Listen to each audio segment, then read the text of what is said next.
Oke, udah jam 5 kita mulai aja ya. Mahasiswa baru dua. Ini sambil saya rekam nih sebenarnya, jangan khawatir. Siap. Eh, saya langsung share, mudah-mudahan bisa share screen nih. Alah, alah, alah, alah. Oke, oke. Eh, oke. Mudah-mudahan semua sudah bisa ini. Saya ini kuliah sekarang kan tentang big data sama data science ya. Oke, saya coba lihat. Pastiin aja nih. Jadi jam 5 sampai jam 7 Big Data Data Science. Cuman karena kita ada maghrib, kita selesainya jam 6 berapa enaknya ya? Jam 6.20 kali ya? Atau jam 6.15 ya? Oke, jadi kita cuma 1 jam 15 menitan gitu kira-kira. Udah gitu selesai, udah. Silakan sholat, eh, segala macam. Makan dan sebagainya. Cuman udah gitu saya udah kuliahnya beres. Harusnya kuliah yang bener kan 1 jam 45 menit kira-kira ya. Cuman karena ada maghrib ya kagok. Kita kuliah cuma 15 menit mah kagok banget. Jadi kita selesai jam 6.15 ya. Oke, itu yang pertama. Oke, terus sekarang urusan ini. Kuliahnya. Silahkan semua, ini direkam, jadi nanti tolong kasih tahu teman-temannya bahwa kuliahnya rekamannya ada di YouTube. Mudah-mudahan rekamannya tidak gagal. Tolong kasih tahu teman-temannya semua. Saya juga sebenarnya nggak peduli juga sih sebenarnya maksudnya untuk mahasiswa yang tidak terdaftar untuk ikut kuliah juga nggak masalah. Cuman untuk hari ini kemarin tadi udah saya posting di email untuk hari ini mahasiswa yang hari Kamis yang reguler kepaksa ikut. Jadi reguler sama yang sore sama aja materinya sama persis. Cuman yang reguler ketemu langsung di kelas. Kalau yang sore kan online doang ya. Kalau mau ikut yang reguler juga saya nggak masalah juga sih sebenarnya kalau saya pribadi sih cuek-cuek aja. Mau datang mau apa terserah. Bahkan mahasiswa yang tidak belum terdaftar, jadi mahasiswa yang semester 1 2 itu yang belum terdaftar ya silakan ikut juga. Kasih tahu aja sama teman-teman yang lain. Jadi mahasiswa semuanya mau ikut silakan. Terus mau ngerjakan ujiannya juga silahkan. Nah, sekarang ini urusan buat ngerjakan ujian sampai dapat nilai A. Silahkan daftar di open course itts.ac.id. Saya ulang, opencourse.itts.ac.id. Register di situ. Mudah-mudahan semua udah register. Kemudian di home, search pakai Ctrl F. Wah,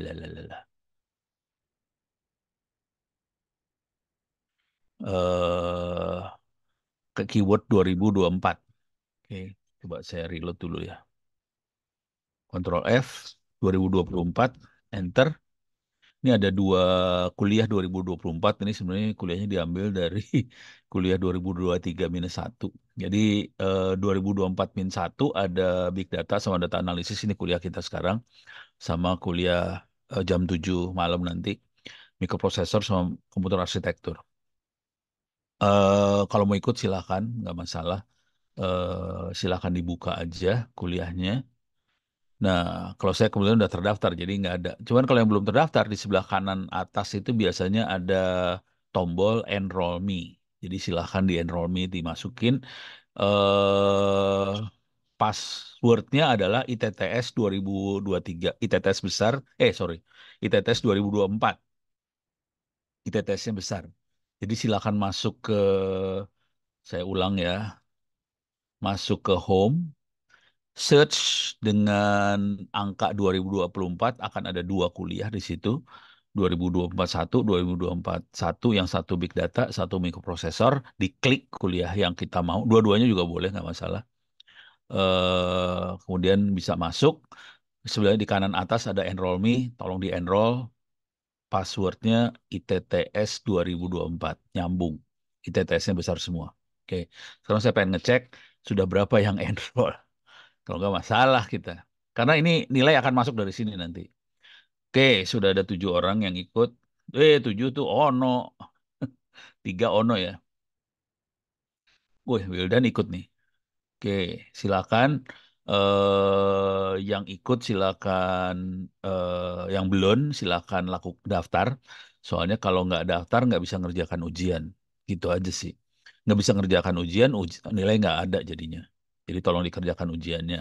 Dan ujiannya bisa dikerjakan dari sekarang, gitu ya. Saya ulang lagi. Nah, ini coba saya mau ngecek yang kuliah yang mikroprosesor, ini yang nanti jam 7 malam. Saya lihat coba baru ada 4 orang juga yang daftar. Oke, jadi silakan daftar. eh Kasih tahu yang lain supaya daftar karena nggak bisa ngerjain ujian. Nah, sekarang kita lihat eh sampai sini. Kalau ada pertanyaan silakan tulis di chat ya. Bentar, saya monitoring chat kalau gitu. Wis, kumaha carana monitoring chat? Wah, ini saya stop dulu share ya. Stop share, saya monitor chat. Oke, chat lagi saya monitor. Jadi kalau ada pertanyaan silahkan di monitor chat, saya share screen lagi. Oke, ini di sebelah kanan kelihatan ada kotak. Ada kotak itu saya lagi monitor chat. Jadi kalau ada pertanyaan silahkan monitor chat ya. Silakan di chat.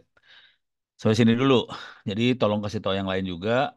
Silakan masuk ke opencourse.itts.ac.id, kemudian masuk ke home. Kemudian di search dengan keyword 2024 akan ada 2 mata kuliah. Klik kuliahnya, enroll me, klik enroll me-nya, kemudian masukin passwordnya ITTS 2023 besar, 2024 besar, masuk, kemudian kerjakan ujiannya. Nah, sekarang ini tip dan trik untuk dapat nilai A. Ini semua ada ujiannya nih. Di sini ada ujiannya semua. Enggak.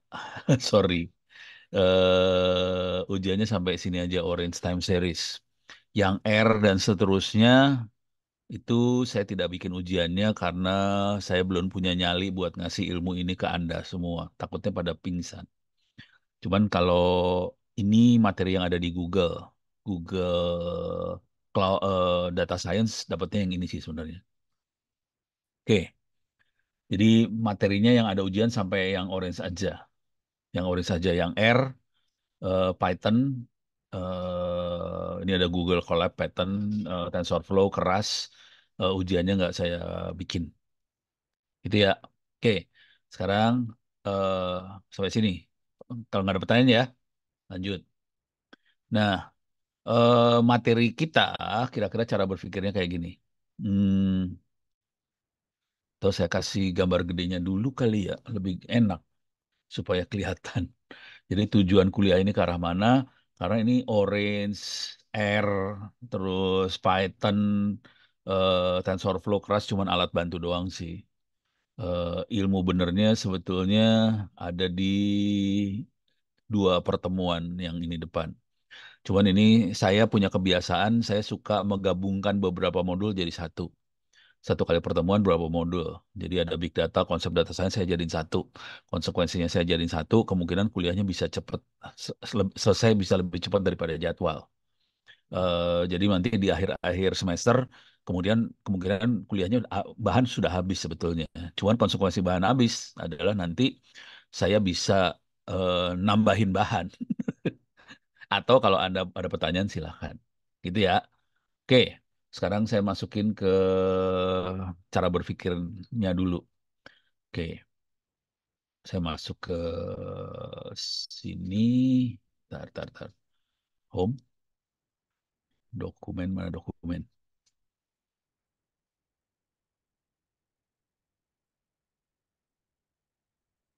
Oke, eh PQR, riset, riset, mana riset? Ini dia.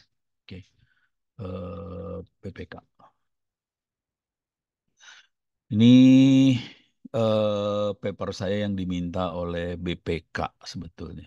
BPK adalah Badan Pengawas Keuangan Republik Indonesia. Ini udah lama, tahun 2021, jadi udah berapa tahun yang lalu ya? 3 tahun kali ya? 3 tahun yang lalu. Kita coba lihat aja papernya. Cuman ini jadi dasar, akhirnya saya pakai jadi dasar supaya Anda ngerti. Buat apa sih kita mainan big data sama data science, kira-kira kayak gitu. Oke. eh Paper ini bisa di-download, kalau nggak salah bisa di-download sih. Coba, bisa di-download di sini nggak ya? Jadi masuk ke lms.onocenter.or.id/pustaka. Di sini ada folder namanya AI. Ini copy paste saya taruh di chat ya. Ini direkam, diupload ke YouTube.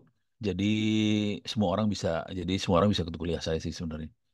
Jadi silakan masuk ke LMS onocenter.or.id/pustaka/AI. Di sini ada tulisan-tulisan sekitar lebih ke arah konsep AI-nya sendiri, bukan ke alatnya, ke tool-nya. Kuliah ini saya akan banyak ke alatnya, soalnya biar Anda bisa coding segala macam untuk urusan AI. Cuman kadang-kadang orang nggak ngerti buat apa sih AI, gimana cara kerjanya AI, keterbatasannya AI apa.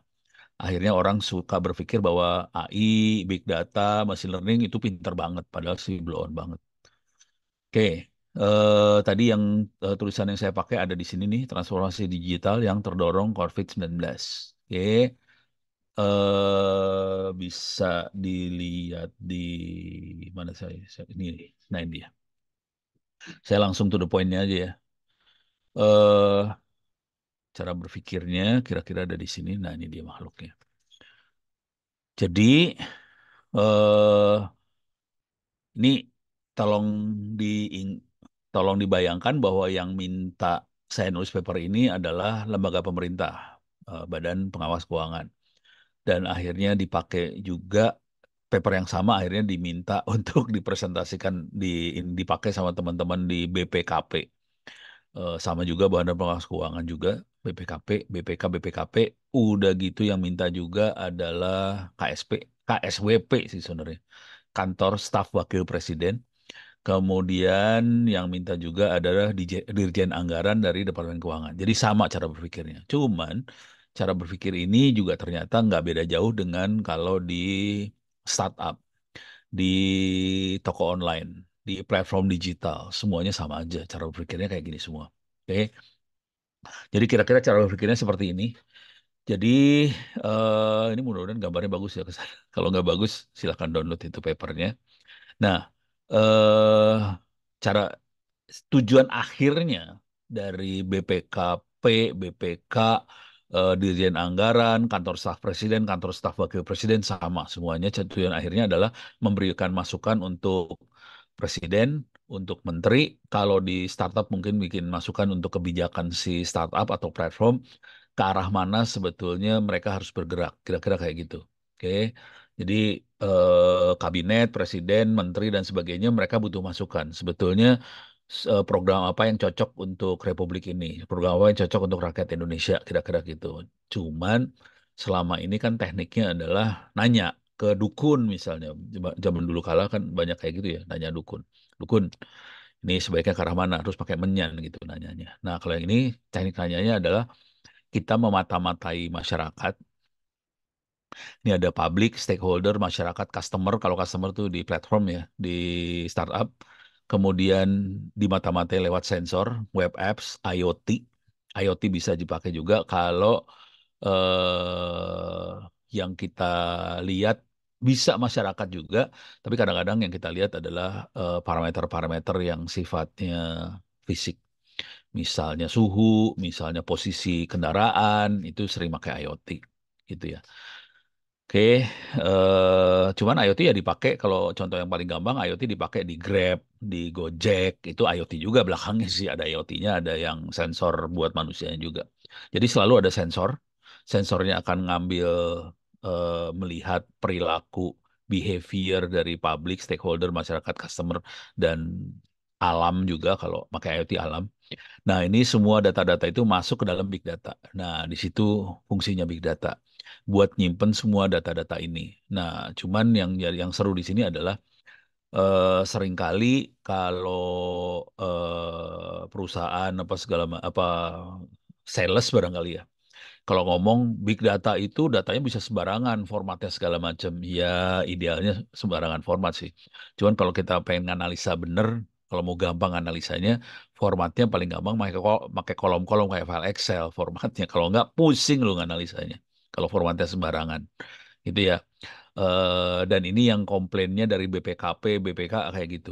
Jadi contoh paling sederhana gini cara berpikirnya. Mereka punya kebutuhan buat nganalisa eh, kebijakan buat presiden. Misal kebijakan tentang kemiskinan. Bagaimana kita mengentaskan kemiskinan. Bayangkan mereka ngambil data dari KL, Kementerian Lembaga. Dari banyak kementerian lembaga, dari pemerintah daerah, pemerintah kota segala macam diambil datanya. Data yang paling sederhana misalnya gini, oke, tingkat pendidikan dari eh, masyarakat, warga dan sebagainya, pendidikan, penghasilan, kondisi rumah, anak, pendidikan anak, terus apa kendaraan, dia punya kendaraan apa segala macam, jenis kelamin misalnya atau gender ya. Nah, itu contohnya kayak gitu kira-kira datanya. Nah, kemarin teman-teman BPKP yang komplain ke saya, kira-kira gini komplainnya. Waktu kita mintain data-data dari lapangan, dari bawah, formatnya beda-beda. Format tuh gini misalnya. Misalnya gender, jenis kelamin. Di kementerian lembaga ini jenis kelaminnya laki-laki perempuan. Di kementerian lembaga ini pria wanita. Di mana lagi eh, laki-laki wanita. Di mana lagi L/P. Itu bisa bisa satu huruf ada kan LP biar irit satu huruf LP. Yang lebih geblek lagi ada lagi yang jenis kelaminnya 1 0. Nah, pening kepala dah lo. Ini datanya beda-beda formatnya. Nah, terus gimana caranya si mesin bisa tahu bahwa 1 0 sama dengan LP, sama dengan laki perempuan, sama dengan pria wanita. Pening itu urusan satu itu. Jadi menyatukan data itu bukan. Jadi ini di sini nggak ada ceritanya, di sini nggak kelihatan dalam sini ya. Jadi dalam big data ini sebelum masuk ke data science sama data analitik, datanya harus disamakan persepsinya. Ini bagian yang paling pusing kepala dan itu makan waktu berbulan-bulan. Karena datanya kan satu republik, jutaan orang, mati loh urusannya itu. Jadi matinya di sini sebenarnya. Udah gitu yang paling nyebelin lagi, eh pada zaman dulu kala, mereka senang sekali dengan laporan yang tebal, kertas.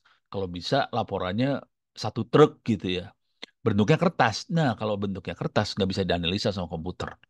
Jadi matang lagi. Jadi kita punya masalah besar karena pada zaman dulu kala petugas-petugas itu tidak sadar bahwa formatnya harus di komputer, harus sama, seragam dan sebagainya. Sampai hari ini cara berpikirnya masih kayak zaman dulu sih. Jadi kita punya masalah besar sebetulnya di sini. Di dalam proses big data sampai ke data science. Saya punya pengalaman sendiri di satu Indonesia Award. Nah, itu nanti kita cerita lebih detail ya. Tapi kira-kira untuk menyiapkan datanya supaya bisa dianalisa, itu butuh makan waktu yang jauh lebih banyak daripada proses analisanya itu sendiri. Jadi proses analisa saya mungkin bisa waktu 30 menit, 15 menit, selesai, dapat. Cuman buat nyiapin datanya supaya bisa dianalisa dalam waktu 30 menit tadi, bisa bulanan, bisa setahun lebih, itu buat nyiapin datanya doang. Jadi ini fatal di daerah sini, fatal banget sih. Jadi ngomongnya enak big data, kenyataan hidupnya tidak seindah itu, kira-kira kayak gitu. Nah, setelah data beres kita bisa analisa. Nah, di sini fungsinya kuliah ini sih ada istilahnya AI lah, machine learning, deep learning segala macam. Ini dikerjakan oleh biasanya ini yang programming sering disebut data engineering, terus dianalisa oleh data analis atau data science. Kemudian hasilnya bisa berupa klasifikasi, bisa berupa dukun prediksi, forecast, dukun. Ini semua dimasukkan ke presiden, menteri, direktur, manajemen, manajer, leader dan sebagainya. Udah gitu dibalikin buat kepentingan masyarakat. Kalau presiden atau menteri atau dirjen segala macam bentuknya kayak jadi program pemerintah. Sebaiknya arahnya kemana? Supaya cocok dengan masyarakat. Karena datanya diambil dari masyarakat, jadi cocok. Misal, contoh, ini contoh program masyarakat ya. Contohnya gini, contoh paling sederhana. Misal kita pengen mengentaskan kemiskinan. Jadi kita ambil data-data sebanyak mungkin dari Republik Indonesia, kemudian kita lihat, oke, kalau misalnya tingkat pendidikan dinaikkan, ternyata tingkat kemiskinan turun. Bisa kayak gitu. Jadi orang yang miskinnya jadi turun. Misal. Konsekuensinya kita perlu naikkan tingkat pendidikan. Misal lagi, oh ternyata kemiskinan bukan karena pendidikan. Kemiskinan itu akan turun kalau pendapatan masyarakat jadi naik. Pendapatan masyarakat itu naik dari mana? Misalnya izin usaha dimudahkan, apa segala macam. Jadi eh, pendeteksian itu dilakukan oleh si data science ini. Waktu melakukan forecasting, mereka harus tektokan nih antara si data science sama si presidennya atau sama menterinya, tektokan mereka ngobrol. Cobain, ya kan menteri presiden punya insting lain ya. Jujur, insting manusia lebih bagus daripada insting mesin. Jadi mereka punya insting, cobain kalau kita naikin ininya, kita naikin tingkat pendidikan. Cobain kalau kita naikin apa kita mudahkan perizinan. Misalnya tadinya izinnya syaratnya ada 10, kita kurangin syaratnya jadi tinggal 5. Konsekuensi syaratnya berkurang, waktu untuk perizinan jadi lebih cepat, udah gitu izin jadi mudah segala macam. Nanti kita bisa prediksi, harus bisa diprediksi tuh kayak gitu semua. Nah, dari situ semua kita bisa bikin program apa yang bagus supaya ini bisa cocok buat masyarakat. Kira-kira kayak gitu cara berpikirnya. Itu kalau di pemerintah. Jadi itu yang kemarin terjadi di BPKP, di BPK, di Dirjen Anggaran, di kantor staf presiden segala isinya kayak gituan. Yang seru dari sisi cerita lainnya, cerita lain dari mereka. Yang serunya adalah misalnya nih kisah yang terjadi. Dirjen Anggaran sampai dimarahin menterinya. Jadi saya waktu itu dipanggil, diminta tolong, Pono tolong terangin dong gini-ginian. Oke, saya terangin. Jadi waktu saya terangin mereka berinteraksi dengan Ono lah ya. Jadi waktu berinteraksi mereka cerita gini, Pak, kenapa kita manggil Pak Ono itu karena kita dimarahin menteri. Jadi menterinya udah marah ke Dirjen Anggaran, staf Dirjen Anggaran sih bukan dirjennya. Staf Dirjen Anggaran dimarahin. Lu kan udah gue beliin mesin bisnis intelijen yang bagus, kuat. Kenapa lu nggak bisa ngasih masukan sih, nggak bisa kasih prediksi, kita nggak bisa klasifikasi ke saya. Jadi ternyata selama ini si konsultan-konsultannya kebanyakan ngomongnya pilar. Nih saya kasih lihat yang namanya pilar lah biar kerasa. Pilar AI misalnya. Oke. Nah, kecerdasan buatan. Biar pakai bahasa Indonesia sekalian. Eh, Kata image-nya. Nah, bentuknya kayak, bentar, nggak kelihatan di sini pilarnya. Ini nggak kelihatan. Kalau mau ngeliat, lihat ininya deh. Eh, Strategi Nasional Kecerdasan Kecerdasan Artifisial. Wah, ini keren banget nih. Oke, ini bisa diambil. Strategi Nasional Kecerdasan Artifisial bisa diambil. Ini bisa diambil. Ini ada websitenya ai-innovation.id. Ini bisa diambil nih. Strategi nasional. Ini bayang. Ini saya kasih lihat makhluknya beneran nih ya. Jadi bangsa Indonesia ini saya kenal orang-orangnya sih sebenarnya. Jadi ini orang-orang pintar yang bikin, profesor segala macam yang bikin. Oke. Kecerdasan Strategi Nasional Kecerdasan Artificial Indonesia dari tahun 2020 sampai 2000 berapa tadi? Coba biar seru. 2045 gitu ya. Keren kan? Ya, coba kita lihat sekarang isinya. Oke. eh saya skip lah. Ini yang bikinnya. Saya sebagian besar saya kenal nih sebenarnya. Nah, ini kelihatan visi misi sebagainya. Sekarang kita lihat. Eh, Nih, bentuknya perhatiin kata-kata sama gambar-gambarnya ya. Udah kayak gini banget. Ini eh, harus bikin gini, ini gini gitu ya. Bentuknya kayak gini banget tuh. Beda banget sama kuliah saya ntar lihat. Perhatiin beda sekali. eh Ya oke lah buat ini ya. Tapi bentuknya, nah ini pilarnya nih. Mulai kelihatan nih. Jadi bentuknya kayak gini dan ini yang dikasih ke orang Dirjen Anggaran segala macam. Ya nggak bisa dia melakukan forecasting gitu ya bonyok lah dengan cara kayak gini mah tewas lu nggak bisa oh, nih kayak gini bentuk-bentuknya legal protection nasional global mabok lu diginiin mah nih mateng nggak lu digituin itu buat tadi itu untuk hukum segala macam ya udah kayak gini lah bentuknya dah mampus nggak lu ini ya udah mabok dah kalau baca kayak gini mah. Saya sering baca gini pengen muntah sih sebenarnya. Ini masih mending ada tabel, tapi tabel juga ya begitu deh. Oke, kayak gitu banget. Kebayang ya, deh. Nah, dengan dan ini konsultan-konsultan itu rata-rata yang diterangin kayak ginian, bukan kayak Ono, beda banget. Ono ngajarnya lain sekali. Nah, itu yang menyebabkan mereka akhirnya stuck, nggak bisa. Terus saya terangin.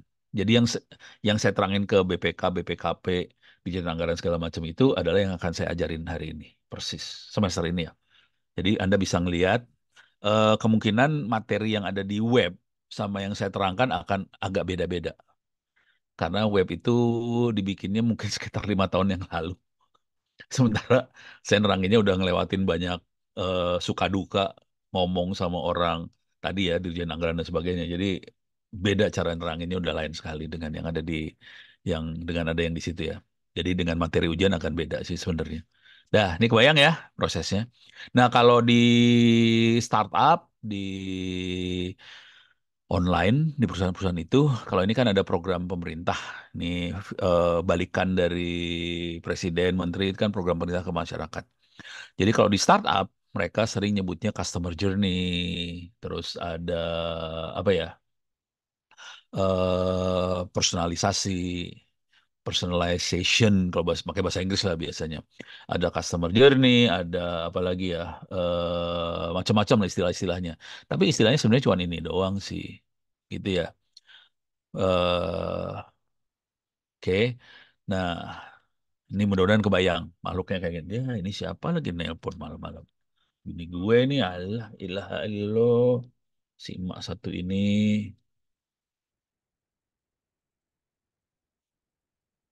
orang lagi ngajar. Lagi ngajar. Halo, ngajar, ngajar, ngajar. Jam 9 malam. Oke. Iya, jam 5 mulai. Jam 5 sampai jam 9. Oke.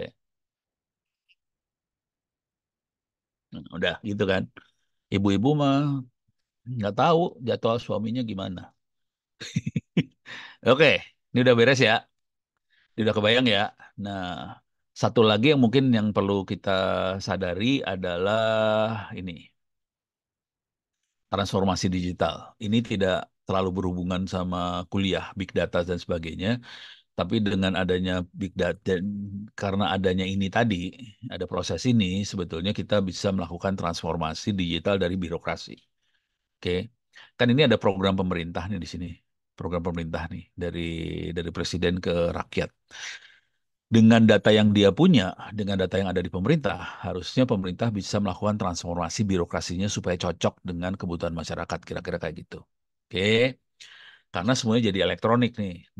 Nah, supaya gampang cara berpikir transformasi digital, jadi kata kuncinya adalah transformasi digital, agility, agility itu kelincahan ya, supaya si pemerintah jadi lebih lincah. Cuman ini akan sangat apa ya, kadang bukan kadang-kadang seringkali akan eh, bertentangan dengan aturan kebijakan yang ada. Kira-kira kayak gitu. Karena setelah dicek secara data science, oke, ternyata programnya kayak gini harusnya supaya cocok sama masyarakat. Dengan program ini sebaiknya kita melakukannya caranya seperti ini. Nah, cuman ini seringkali bertentangan sama peraturan yang ada. Supaya kebayang apa yang saya maksud ini, kita akan lihat transformasi digitalnya di dunia pendidikan. Karena kita semua lagi kuliah kan, jadi gampang banget jadi ngebayang ini gampang. Dan jangan khawatir, saya banyak berbenturan. Saya banyak tabrakan di sini dengan Diknas dan teman-temannya. Kira-kira kayak gitu. Oke. Ini ada hal yang ditransformasi dan di sini ada konvensional, digitalisasi, sama transformasi digital. Oke, ini memang nggak masuk kuliah, sebenarnya nggak masuk kuliah, tapi ini jadi penting banget. Soalnya ini efek dari kuliah ini tuh ini sebenarnya transformasi digital itu.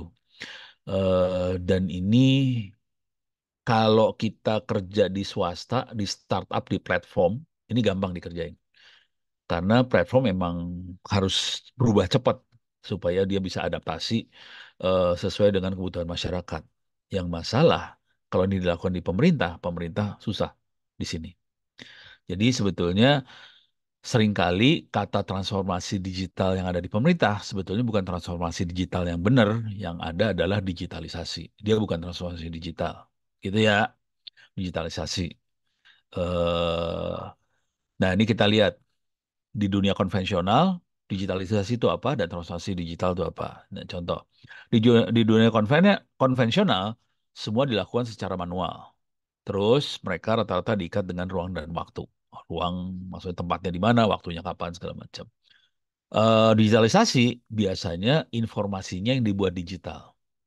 Tapi tetap terikat ruang dan waktu. Nah, kalau transformasi digital, sebetulnya informasinya digital dan biasanya tidak terikat ruang dan waktu. Contoh, kalau digitalisasi ya, kita kerja bisa dari rumah, tapi jam sama waktunya tetap normal kerja. Itu masih digitalisasi. Kalau transformasi digital, kita bisa kerja dari rumah, mau kapan aja, di mana aja, bebas, merdeka. Gitu ya. Terus kalau di konvensional, absensi penting. Kalau di transformasi, di digitalisasi, tetap ada absensi. Misalnya pakai Zoom. Perhatiin aja dosen-dosen kadang-kadang ada absen kan. Kampus juga minta absen sih sebenarnya. Cuman saya nggak ngerjain. Buat saya udah nggak penting absen. Lu mau datang kek, lu mau keluar kek, emang gue pikirin. Yang penting bukan Anda absen sebetulnya. Yang penting kan Anda dapetin ilmu. Yang penting lebih penting ilmunya daripada absen sih. Absen tapi tidur juga percuma aja. Absen cuman eh, apa handphonenya aja yang absen kan percuma aja. Yang lebih penting adalah dapetin ilmunya. Makanya buat saya yang lebih penting ada mengerjakan kuis UTS UAS daripada absen yang ini. Karena ujungnya itu atau bikin buku gitu ya.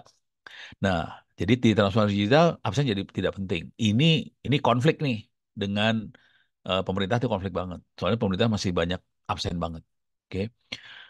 Siswa eh hanya jadi kalau kita ngasih kuliah yang boleh dengerin ilmunya hanya siswa sekolah tadi atau mahasiswa kampus ITTS doang yang boleh dengerin kuliahnya. Kalau digitalisasi juga sama, yang boleh dengerin kuliahnya hanya mahasiswa ITTS doang. Kalau saya, semua orang boleh akses ilmu tadi, terbuka. Makanya ada open course ITTS ACD, gitu. Karena itu udah berubah cara berpikirnya sih sebenarnya. Oke, perhatiin aja kampus lain, siapa sih yang berani ngebuka abis gitu kuliahnya.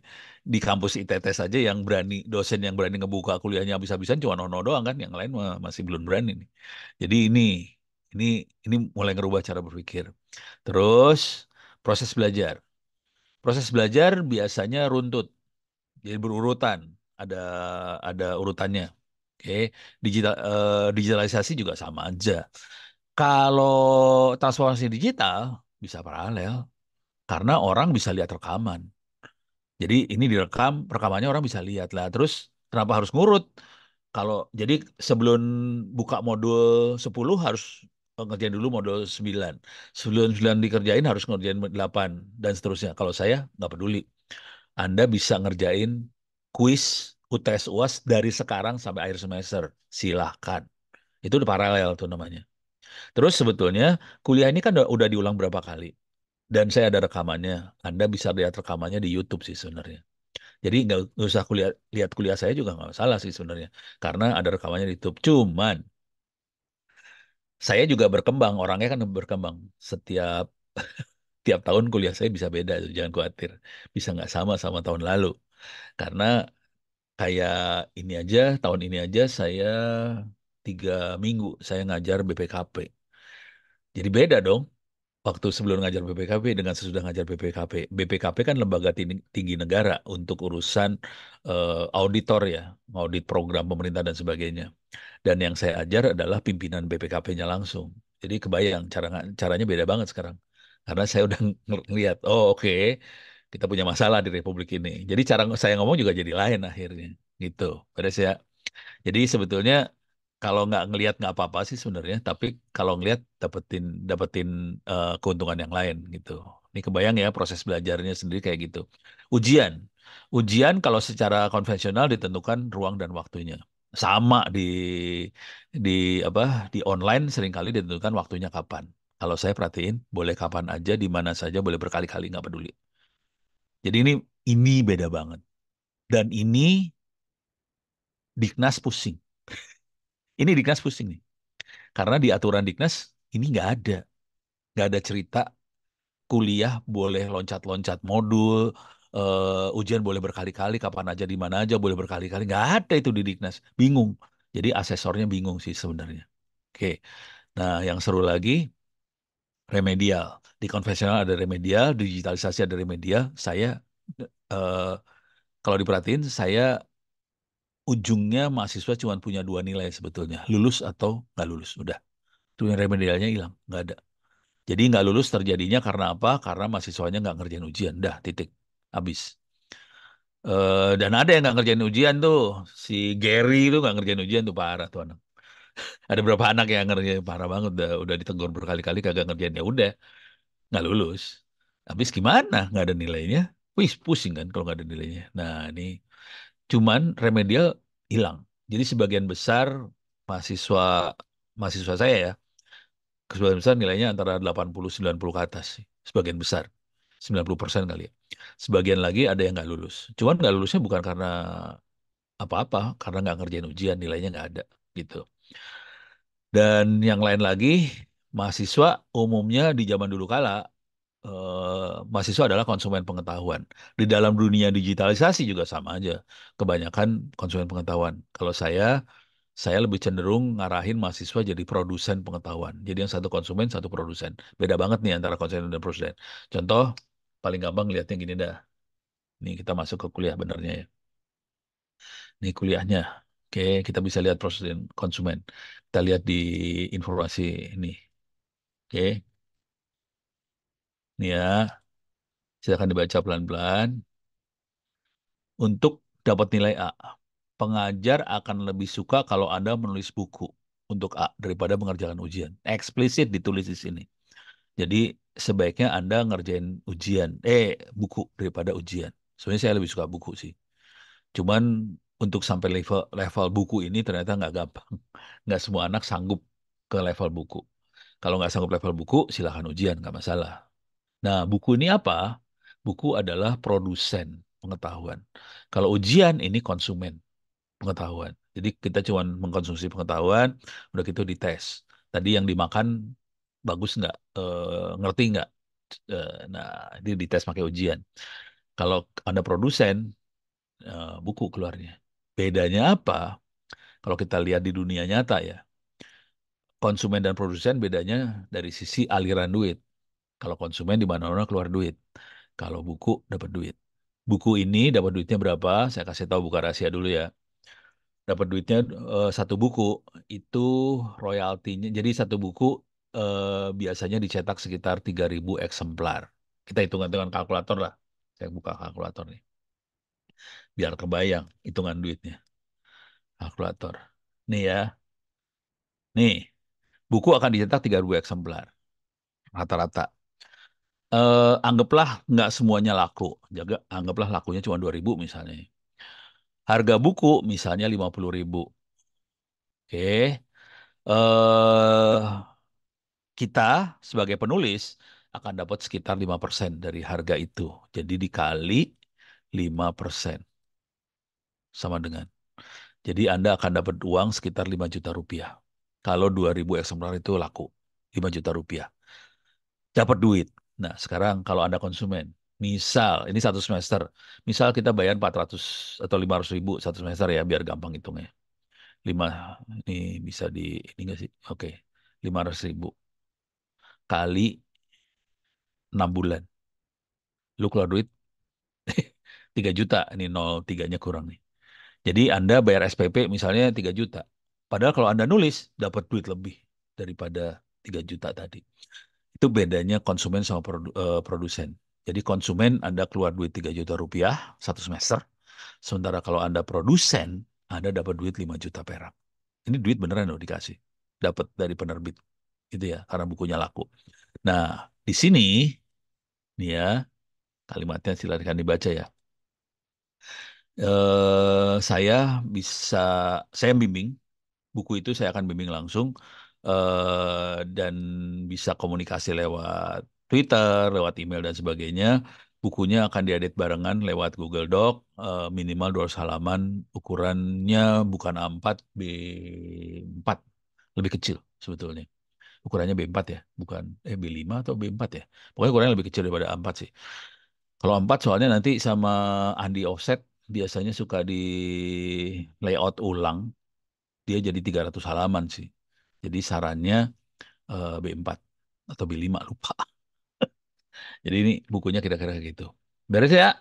Jadi sarannya bikin buku sih.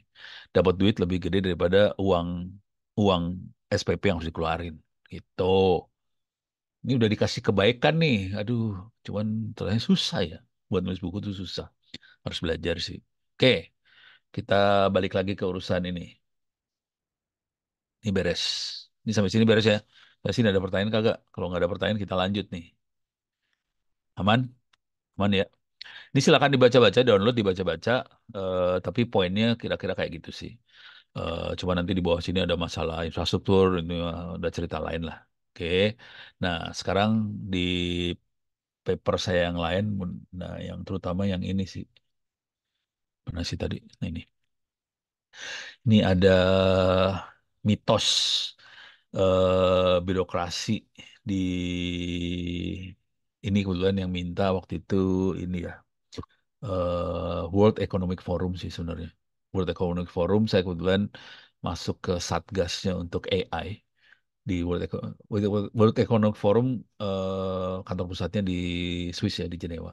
Bukan di Jenewa, pokoknya di Swiss lah. Mereka saya masuk satgas itu udah gitu akhirnya saya bikin tulisan ini buat mereka sih. Kebanyakan dari mereka kan orang-orang ini ya, orang-orang apa ya, orang-orang Barat, orang bule, bukan orang negara berkembang. Nah, karena saya ada di Indonesia negara berkembang, ternyata cara berpikirnya birokrat negara berkembang beda sama birokrat di bule, beda sih berpikirnya. Nih, ini bisa di-download atau saya download aja ya. Nih, oke. Nih ya, intinya, intinya gini. Ini cerita dikit lah. Ini bisa di-download sih, jadi Anda bisa lihat. Cuma kira-kira cara berpikirnya gini, kalau kita ngomong sama birokrat, pimpinan-pimpinan di Indonesia, mereka akan berpikir AI itu jenius. AI itu big data segala macam itu keren banget, bisa mikir sendiri, tidak perlu di training, komputer akan menggantikan manusia lah, kira-kira kayak gitu. Itu ya. Cuman kalau kita udah masuk ke dunia AI, kejadiannya nggak seperti itu kan. Komputer itu blow on. Komputer harus kasih training data. Datanya harus formatnya harus benar supaya hasil trainingnya bagus segala macam. Nah, pola pikir ini beda banget sih sebenarnya. Konsekuensi dari si birokrat itu berpikir bahwa AI jenius segala macam, mereka cuma mikirnya gini, ya udah kita beli software yang machine learning AI yang keren aja, masalah selesai. Kejadiannya di Dirjen Anggaran Departemen Keuangan. Sri Mulyani ngamuk sama anak buahnya. Gua udah beliin software bisnis intelijen harganya miliar-miliar, kenapa lu gak pada bisa pakai? Nah, gitu. Pas ketemu Ono, diterangin sama Ono caranya gimana. Oh gitu ya lah. Ya harus di training lah. Jadi bule-bule juga kurang ajar kadang-kadang. Dia ngasih software harganya miliar. Tapi nggak orang nggak tahu bahwa untuk software itu bisa beroperasi dengan baik, bisa melakukan forecasting dengan baik harus dikasih data training yang bagus sih sebenarnya. Terus ya, jadi ini kelihatan. Jadi ini konsekuensinya kira-kira gini kalau disederhanakan. Pimpinan rata-rata berpikir secara teknologi aja gue beli masalah selesai. Padahal ada tiga komponen. Ini siapa nih tadi? Ibnu diminta beres seminggu. Ah, ini bener ya, ini nasib ada kita-kita lah sebagai orang teknik. Jadi sebel sih kadang-kadang ngelihat bos-bos kayak gitu. Saya pada pada posisi ini gue udah sebel banget ngelihat bos gue, lihat pimpinan-pimpinan kayak gitu. Dan ini kadang-kadang tuh levelnya menteri, dirjen, jenderal, alah, udah ampun-ampun dah.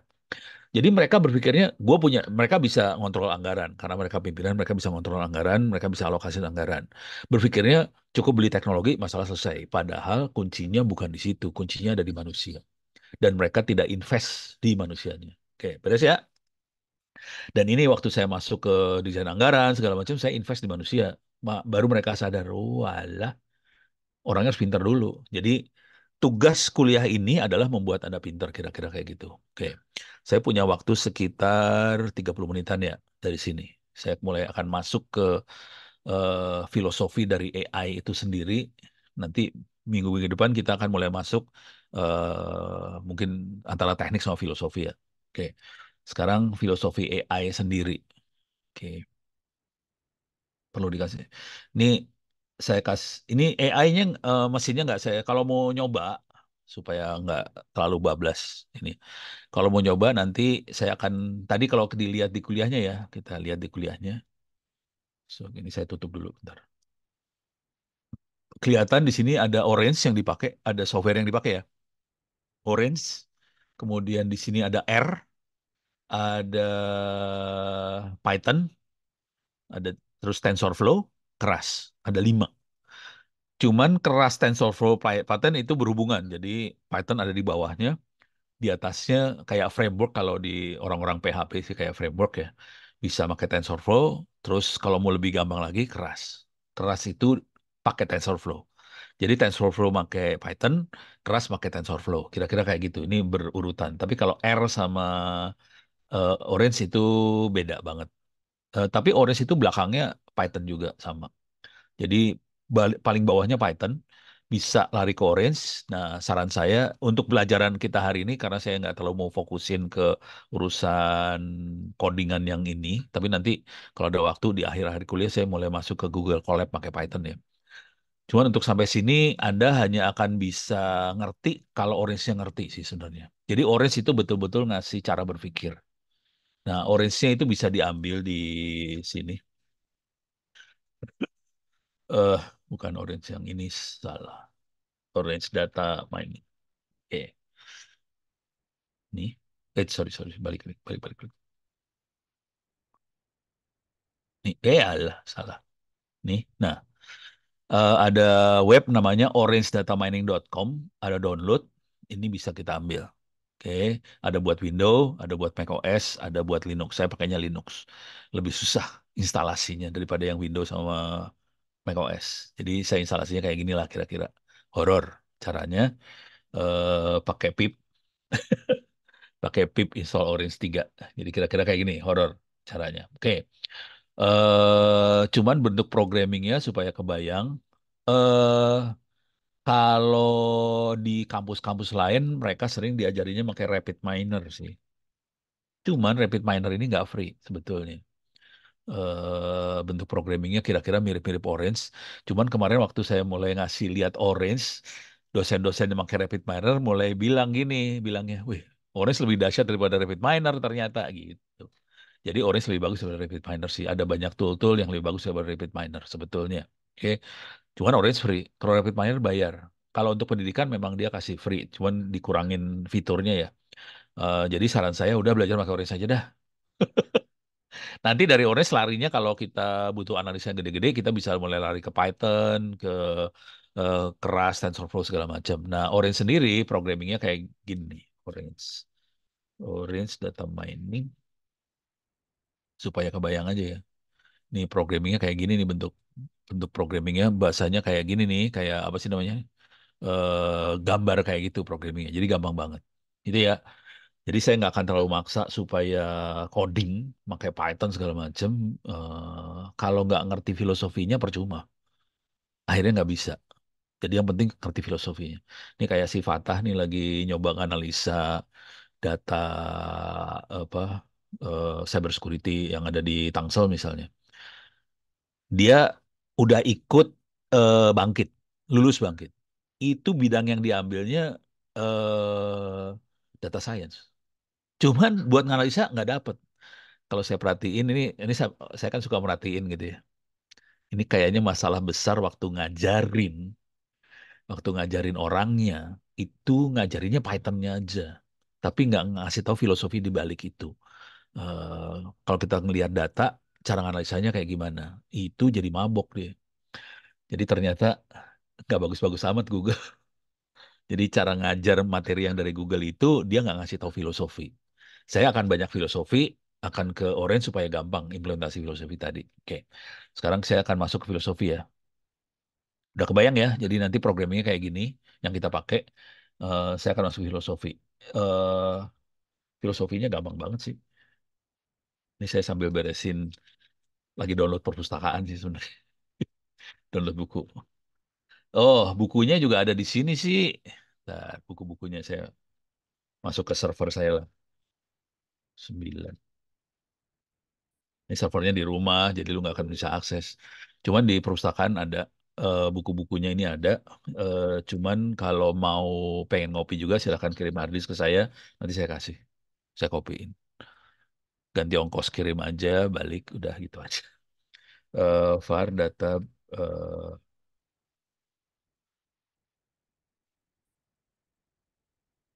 ini perpustakaan saya masuk ke artificial intelligence misalnya. Ini bukunya nih, kayak gini buku-bukunya. Bukunya banyak banget. Ini yang AI. Kalau saya masuk ke data science, ada juga. Ini buku-buku data science. Kalau saya mau masuk machine learning juga ada. Artificial intelligence, machine learning. Ini buku-buku machine learning. Saya akan masuk ke deep learning. Ini buku-buku deep learning. Jadi bukunya banyak banget. Silahkan kirim harddisk. Saya kopiin, silahkan dibaca. Masalah paling besar di ITTS maupun di Republik ini adalah sebagian besar orang nggak bisa nyerap ilmu ini karena males baca bahasa Inggris. Itu aja sih. Itu GG di perpustakaan udah komplain ke saya, Pak. Anak-anak pada komplain, Pak. Emang kenapa komplainnya? Bukunya bahasa Inggris. Ya sudah. Tinggal lu mau maju apa kagak. Ini kalau buku bahasa Inggris itu nggak susah sih sebenarnya. Jangan pernah, kalau baca buku bahasa Inggris ya, jangan pernah berusaha ngerti semua kata-kata yang ada di buku itu. Cukup eh, pas baca, baca cepet aja, terus eh, mengira-ngira aja. Kira-kira ini ngomong soal apa sih? Gitu aja. Udah, nggak usah ngeliat kata-katanya. Nggak penting. Lihat kata-kata tuh nggak penting. Cuma yang penting ngira-ngira aja. Kira-kira ngomong apa aja. Ini tekniknya kira-kira apa sih? Gitu aja udah. Saya juga caranya gitu. Dari ngira-ngira itu nanti bisa ngerti. Ah, kira-kira ini artinya inilah paling maksudnya. Kalau udah sering kayak gitu caranya. Jadi memang nggak pernah baca eh, A itu apa, B itu apa, arti ya. Kata A, kata B, kata C. Nggak perlu baca kayak gitu. Dah, udah saya.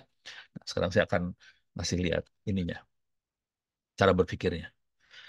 Kalau nanti masuk ke dunia ini, sebetulnya ada berpikirnya kayak gini nih. Nanti kita lihat bahwa persamaan yang dipakai semua sebagian ya sebagian besar lah akan memecahkan persamaan kayak gini. AX plus B sama dengan Y.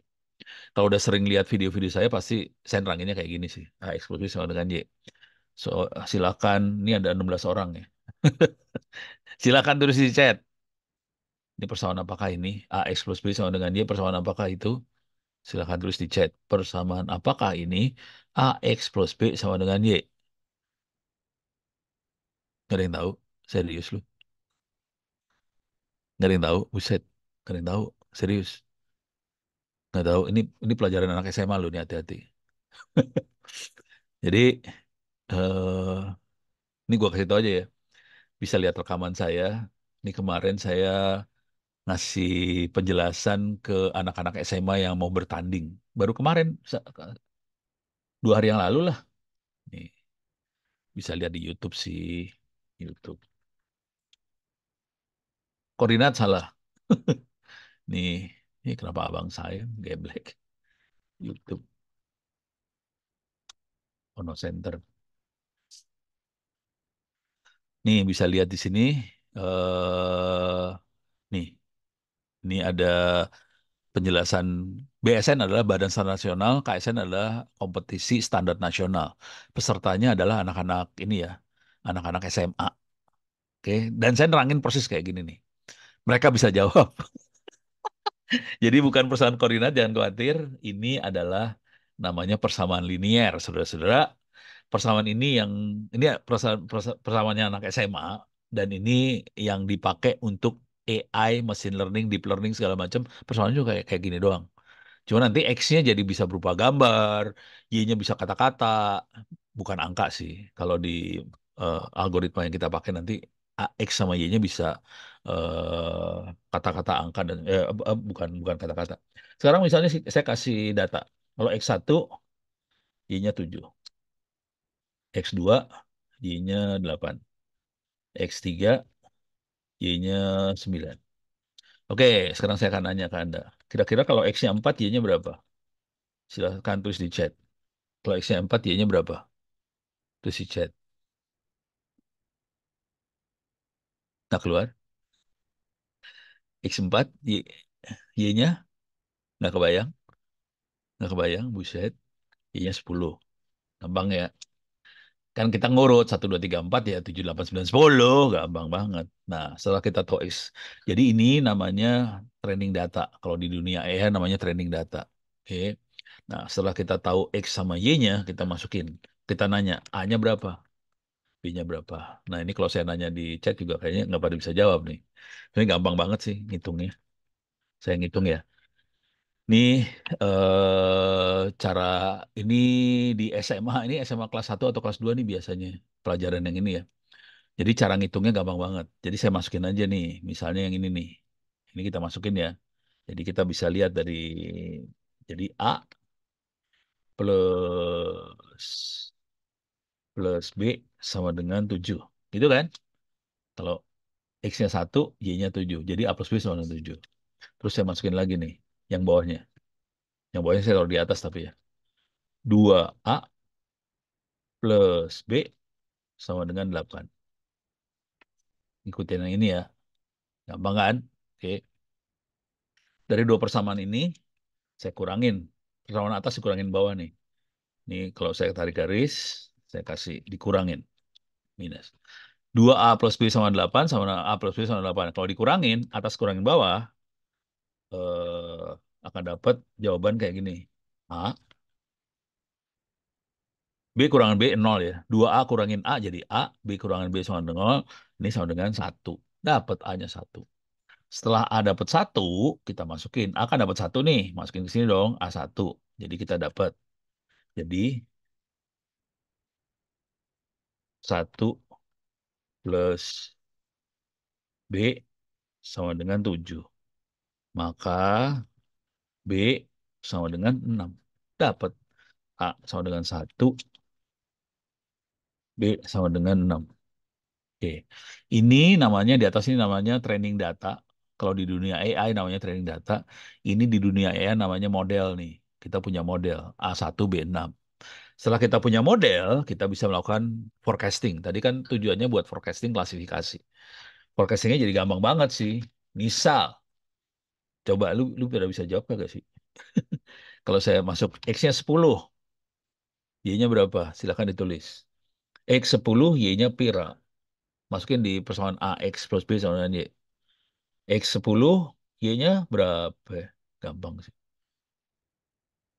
16. Oke, bener. Jadi kalau X-nya dimasukin ini 10 dimasukin ke sini, ke atas ini 10. Kan 1 kali 10 tambahin 6 jadi 16. Betul. Ini namanya, jadi saya kasih ini saya tulis ya di sini. Ini namanya training data. Setelah kita punya training data, kita punya model. Setelah kita punya model, kita bisa forecasting atau prediksi atau dukun. Itu sesederhana itu sih sebenarnya. Gitu ya. Contoh, ini saya kasih contoh perdukunan. Contoh perdukunan. Mudah-mudahan bisa kebayang. Ini kelihatan saya pakai Google Map nih. Emang cara paling gampang neranginnya pakai Google Map sih sebenarnya. Ternyata paling gampang yang ini cara neranginnya. Google Map. Google. Google Map deh. Oke. Kita bisa lihat kondisi traffic Jakarta. Oke. Ini saya kecilin chatnya. Saya pindah ke sini. Saya zoom out. Ini traffic Jakarta nih. Oke, apa dikecilin lagi dah. Nah, kita bisa lihat kondisi Jakarta traffic kayak gini ya. Pertanyaannya, silakan tulis di chat. Kalau jalannya warna hijau, kira-kira Lancar apa macet? Silakan terus di chat. Lancar atau macet kalau jalannya warnanya hijau. Pasti tahu lu. Lancar, oke. Tahu ya? Itu namanya klasifikasi. Jadi ini dia klasifikasi. Oke, ini rata-rata mobilnya lancar di situ, hijau. Kalau warnanya hitam, lancar apa hijau? Lancar apa hijau? Lancar apa macet? Kalau warna hitam, lancar apa macet? Udah tahu pasti sih. Macet banget, ya bener. Kalau warna hitam macet banget, kalau warna merah macet. Jadi ada macet banget, ada macet, ada agak macet. Yang kuning itu agak macet.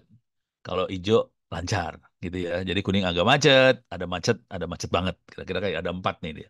Nah, kita ngerti itu namanya klasifikasi. Pertanyaannya, bagaimana Google tahu bahwa jalannya lancar? Dapat informasi dari mana? Training datanya dari mana dia? Silahkan ditulis di chat. Google Map dapat training data dari mana? Kok dia tahu jalannya macet hari ini? Dari user. Emang user ngasih taunya caranya gimana? User ngasih tahu Google. Nah, nah, ini yang benar. Ini siapa? Ibnu ya? Ibnu, HP Androidnya lapor. Jadi asal kita sadar bahwa HP kita jadi mata-mata. Jadi ingat tadi yang tadi ya, mana sih tadi? Mana yang mana tadi ini dia. Koordinat lokasi. Yang benar Ibnu tuh HP Android. Jadi kalau kita lihat di sini, balik lagi sini. Ini ada proses mata-mata di sini. Oke, yang memata-matai adalah handphone lapor ke Google. Google punya big data, kemudian dari program machine learning yang dia punya, dia bisa kategori ini macet segala macam. Jadi masyarakat yang pakai handphone Android kagak sadar bahwa handphonenya lapor ke Google dan ini yang bikin klasifikasi tadi. Beres ya. Jadi prosesnya kayak gini. Nah, nanti buat customer journey segala macam itu kita bisa lihat nih customer journey-nya kayak gitu. Bentar. Dari sini kita ini cuman klasifikasi nih keluar di sini ya. Beres ya, udah kebayang nih klasifikasi prosesnya kayak gitu doang sih sebenarnya. Nah, sekarang saya kasih lihat gimana caranya si Google ngumpulin data tadi. Ini saya balikin. Di sini ada menu yang minus minus minus. Saya klik ini. Di sini ada your timeline. Oke, saya masuk lagi ke your timeline-nya. Ini adalah catatan Google dari HP-nya Ono. Kurang ajar nggak nih? Jadi dia bisa nyatet kita udah kemana aja sih. Jadi kelihatan saya kemana aja kelihatan. Jadi ini kelihatan ke Jeddah, ke Mekah, ke Madinah. Jadi Jeddah ada di sini nih kira-kira ya. Jeddah ada di sini, Mekah, Madinah. Ini ada di Dubai atau di UAE, di sini di Oman, ini Sri Lanka, di sini ada di nyebar kemana-mana. Kalau kita lihat ke Indonesia, nih ada perjalanan ke sini. Ini saya naik mobil, nyupir sendiri ke Padang dari Jakarta. Ini akhir tahun kemarin. Insya Allah nanti kalau apa eh, Lebaran Haji jalan lagi naik mobil ke sana. Tapi kelihatan semuanya. Oke. Dan Google mencatat dari tahun 2009 sampai 2024. Silakan Anda lihat masing-masing kemana aja dicatat sama Google. Mudah-mudahan tidak marah, mudah-mudahan ikhlas ya bahwa kita dimata-matai oleh Google dari tahun 2009 sampai 2024. Kalau mau per hari kita bisa klik yang ini nih harian. Misalnya saya ambil yang ini nih kelihatannya seru nih. Tanggal 4 Februari. Saya klik 4 Februari, bisa lihat saya kemana aja kelihatan nih. Wis. Oke, ada Pak Kumis Soto Betawi Food Court ke Plaza Jam Sostek, ke Le Meridian lah, kemana. Wis, horor kelihatan semua ini kemananya kelihatan ya. Seram ya, kelihatan semua. Jangan khawatir, kita lihat lagi yang tanggal 5-nya kemana aja kelihatan, tanggal mananya kelihatan semua. Ini horor dah udah. Bayangin Google melihat, nah ini saya ke Tangsel nih, ke Tangsel nih, oke, ke kampus misalnya, kelihatan lah. Ini hari apa sih? Ini pasti hari Kamis atau hari hari apa nih? Tuesday, Kamis kan? Kamis kan? Kelihatan, kemana aja kelihatan, jangan khawatir parah dah. Dengan cara ini, karena dia ngumpulin semua data history tadi, dia bisa melakukan forecasting. Yang tadi kita lihat kan prediksi ya, klasifikasi doang. Sekarang caranya kita buat melihat forecasting, kita harus punya history. Jadi history itu dibutuhkan banget kalau kita melakukan dukun forecast. Oke, sekarang kita lihat perdukunan. Ini saya beresin, tutup aja timelinenya. Kita lihat dukunnya nih, perdukunannya kita lihat nih sekarang. Oke, misalnya kita perjalanan dari Tangerang ke Jakarta. Ini Tangerang, ini Tangerang. Ini saya geser aja biar, oh, sorry, ke arahin ke dari Tangerang saya bikin ke Jakarta. Oke, ini kalau kita berangkat sekarang ya, leave now. Leave now itu berangkat sekarang, butuh waktu 1 jam 18 menit dari Tangerang ke Jakarta nih, kalau leave now. Oke, nah sekarang saya akan rubah. Ini kelihatan macetnya di sini ya, di part add. Misalnya saya turunin ke tadi pagi lah. Kalau ini histori kalau tadi pagi. Ini bukan dukun ya. Kalau dukun yang masa datang. Dia kelihatan aja jam 8 pagi. Kira-kira macet jam berapa ya? Jam 8 lah. Misalnya jam 7.55. Ya, ini bisa dibuang nggak sih? Sorry. Alah, eh, nggak bisa dibuang. Saya reload lagi. Ya udah. Oke. Kita berangkat jam 7.55 hari ini ke Jakarta. Ini jam 7.55 pagi ya, hari ini ke Jakarta. Udah kejadian ini histori aja kita ngeliat histori. Jadi macetnya di sini. Nah, sekarang tolong perhatikan macetnya. Kalau saya,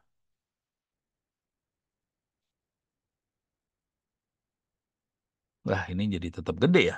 Terus saya pengen kata-kata 31 kilonya gimana? Bisa dikeluar, buang nggak sih?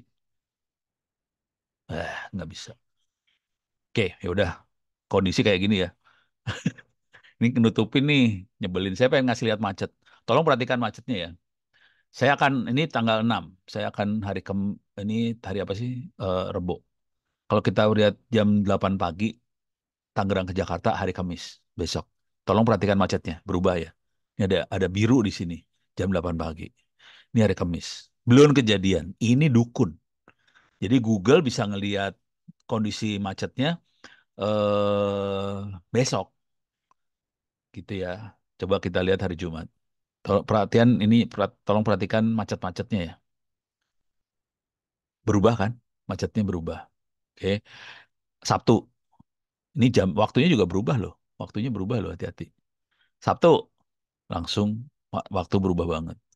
Minggu ini ada macet di sini nih. Oh, ada CFD. Hari Minggu jam 8 pagi ada CFD nih di sini nih, makanya macet. Nggak boleh karena ada CFD.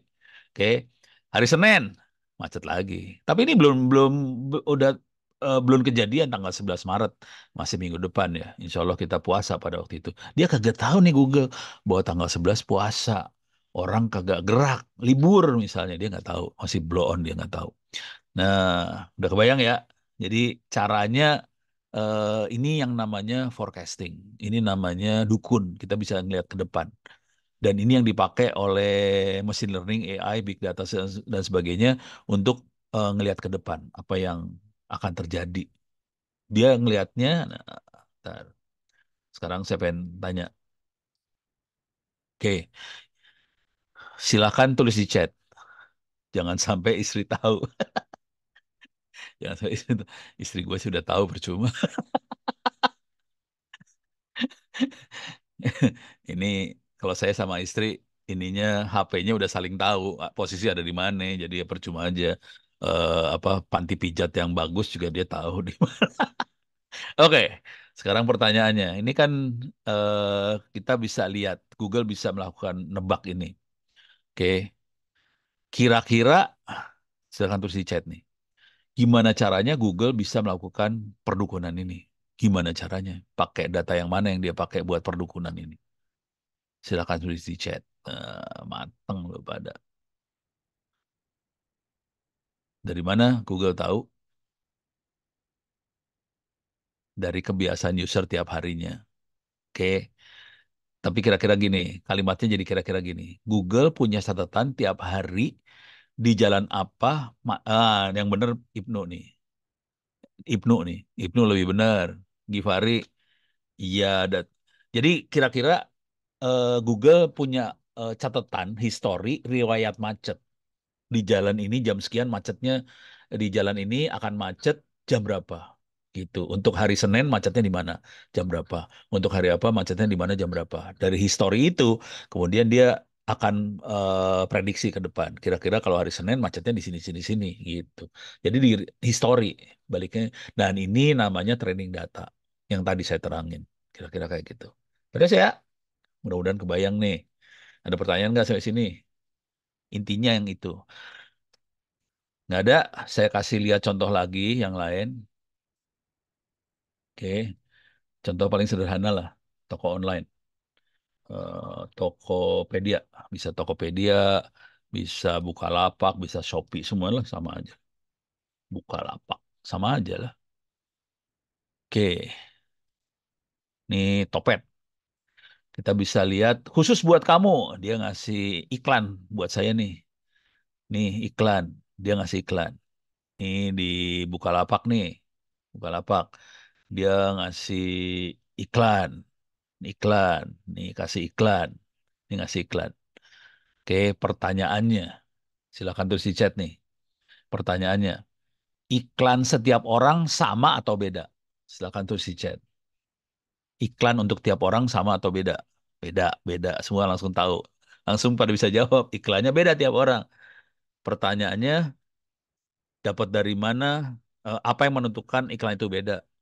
Data apa yang bikin iklan tadi beda? Silakan tulis di chat. Data apa yang bikin iklan tadi beda untuk tiap orang? Pencarian produk dan produk yang dibeli. Wah, Ibnu cepet banget ya. Bener. Lewat transaksi pencarian, bener. Jadi dari apa yang kita cari, apa yang kita beli, terus dia bisa melakukan klasifikasi. Jadi sama sih sebenarnya klasifikasi sebenarnya. Sama kayak Google Map. Tadi klasifikasi jalan macet, jalan apa. Itu klasifikasi sih sebenarnya. Jadi itu dia bisa melakukan klasifikasi. Nah, yang seru, selain klasifikasi, yang seru ini saya kasih lihat nih. Ini waktu itu saya ngobrolnya sama Ibam. Ibam itu vice presidennya Bukalapak ya, VP. Tapi sekarang udah enggak. Waktu itu dia masih VP-nya Bukalapak. Misalnya saya nyari Arduino. Arduino. Oke. Ini udah maghrib ya? Ya udah nih, sebentar lagi saya tutup ya. eh Arduino, saya klik ini. Saya mau beli Arduino nih, saya klik ini. Ini di bawah ini ada ini dia. Sorry di bawah. Nah, barang terkait. Ini nih AI. Jadi kalau orang beli ini, orang akan beli apa juga. Dan ini setelah dikasih, ini AI ya, pakai machine learning juga. Kalau orang beli ini dia ngelihat asosiasi nih urusannya. Kalau orang beli ini dia akan beli apa? Ini asosiasi, dia pakai AI juga. Dan dari situ Bukalapak nambahin transaksi. Bukalapak bukan yang terbesar di Indonesia kan? Kita tahu Topet barangkali yang terbesar di Indonesia. Itu triliunan rupiah transaksinya per bulan. Bukalapak di bawahnya itu. Dengan nambahin ini aja dia bisa naikin jumlah transaksi beberapa ratus miliar. Nambah transaksinya. Jadi ujung-ujungnya ini kalau kita bilang sebagai customer journey, user experience lah apa segala macam. Tapi ujungnya karena user merasa nyaman dengan informasi yang dikasih, karena informasinya sesuai dengan apa yang dibutuhin, dia akan beli tambahan. Dia akan beli lagi. Dan itu duit transaksinya jadi tambah besar. Kira-kira kayak gitu. Oke. Ini ternyata saya pikir jam 18.20 azannya, ternyata jam 18.13 sudah azan nih. Oke, kita tutup dulu sampai sini dulu kuliahnya, kita lanjut minggu depan ya. Mudah-mudahan bisa bermanfaat sampai hari ini. Bila itu Assalamualaikum warahmatullahi wabarakatuh. Kita lanjut ke minggu depan. Oke, sip. Waalaikumsalam warahmatullahi wabarakatuh. Salam, terima kasih, Bu. Sama-sama kita close ya.